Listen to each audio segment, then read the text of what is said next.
Assalamualaikum warahmatullahi wabarakatuh. Eh,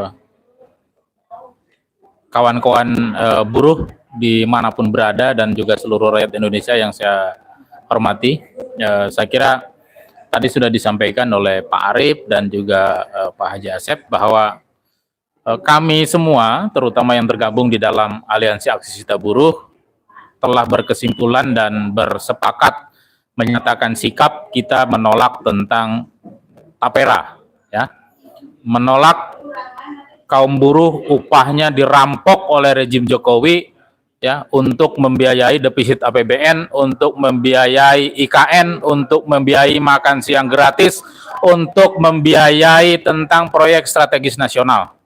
Kaum buruh Indonesia, rakyat Indonesia tidak sudi upahnya dirampok, ya.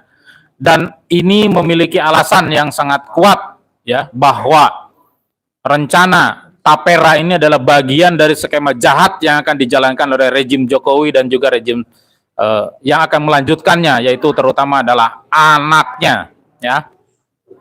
Kenapa demikian? Saya kira sudah banyak bukti, kawan-kawan sekalian. Di dalam PP yang baru saja dikeluarkan itu adalah mencantumkan tentang undang-undang P2SK tentang Omnibus Law tentang keuangan, yang dimana bahwa uang yang terhimpun dari dana tapera itu bisa diinvestasikan termasuk dalam bentuk surat utang negara dan lain sebagainya, gitu ya. Nah, banyak fakta kenapa kita menolak itu, bahwa uang-uang segar yang dihimpun dari rakyat itu adalah menjadi lahan bancakan, lahan bagi para birokrasi, bagi para pejabat yang sudah wataknya memang korup untuk mengkorupsi tentang uang-uang rakyat, untuk merampok uang rakyat. Dan ini juga bisa dipastikan akan demikian, ya, bahwa kita semua mengetahui bahwa kita tidak sudi, kaum buruh itu sudah banyak potongan-potongan baik langsung ataupun tidak langsung yang sudah dilakukan oleh negara terhadap kaum buruh. Sementara kenaikan upah buruh sangat sedikit. Bahkan melalui Omnibus Law Cipta Kerja sudah dinyatakan kenaikan upah buruh itu tidak akan lebih dari 10%. Ya, artinya sudah bisa dipastikan tidak akan ada kenaikan upah minimum buruh dalam setiap tahunnya itu adalah di bawah 10%. Ya, sementara negara, pemerintah itu dengan semena-mena terus-menerus menaikkan berbagai macam kebutuhan pokok rakyat, termasuk akan menaikkan BBM, akan menaikkan tarif dasar listrik, pajak-pajak, ya. Karena memang kita tahu, kawan-kawan sekalian, APBN kita sejak rejim Jokowi berkuasa itu setiap tahunnya terus-menerus mengalami defisit, ya kan? Nah, ini harus disiasati. Maka yang paling mungkin dan paling gampang adalah dengan cara merampok uang-uang rakyat.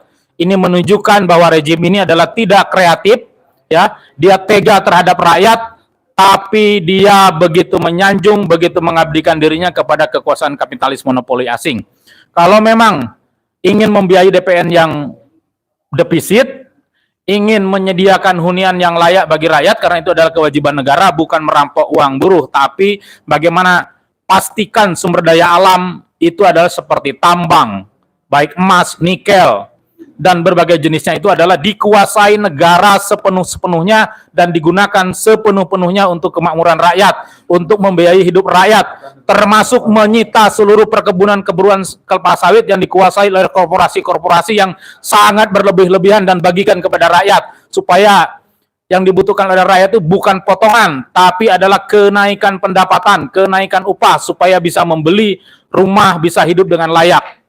Bisa dipastikan banyak data dihimpun, kawan-kawan sekalian, perumahan-perumahan yang diresmikan oleh Jokowi, perumahan murah yang dilakukan Jokowi seperti di Cikarang, itu dekat dengan kawasan industri, itu mangkrak, ya, itu tidak bisa terbeli. Karena apa? Karena upah buruhnya tidak bisa mencukupi kebutuhan untuk bisa membeli rumah. Sementara dengan tabungan tapera itu juga tidak ada kepastian, tidak ada kontrak resmi bahwa setelah buruh nabung dipastikan mereka akan punya rumah. Tidak ada, Pak. Tapi selama bertahun-tahun buruh tidak boleh menyentuh, dan hanya negara yang mengelola itu bisa diinvestasikan ke berbagai macam investasi dan lain sebagainya, saya kira.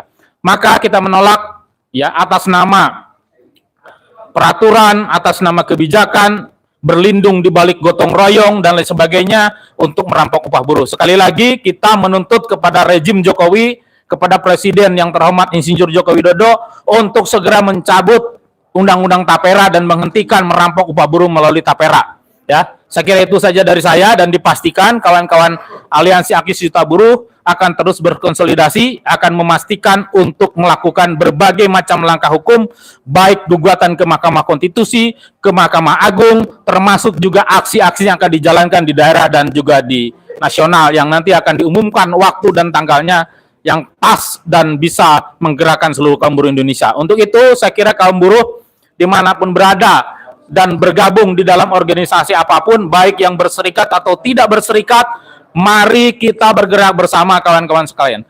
Karena kawan-kawan buruh yang terus-menerus diam, yang terus-menerus bungkam, tidak bersuara, tidak bergerak menolak kebijakan, maka rejim ini akan terus-menerus mengeluarkan kebijakan-kebijakan yang akan merampas upah kawan-kawan, yang akan merampas kehidupan kawan, dan jelas-jelas secara nyata di dalam Omnibus Law juga hak kawan-kawan sudah dihilangkan, bahkan dikurangi dan lain sebagainya. Jadi hal ini bisa dicabut atau tidak adalah tergantung daripada kawan-kawan mau bergerak atau tidak, mau turun ke jalan atau tidak, mau bersuara atau tidak. Itu sekali lagi, kami dari pimpinan-pimpinan Serikat Buruh tingkat nasional siap memimpin dan siap menjadi pemimpin di dalam gerakan ini. Terima kasih. Assalamualaikum warahmatullahi wabarakatuh.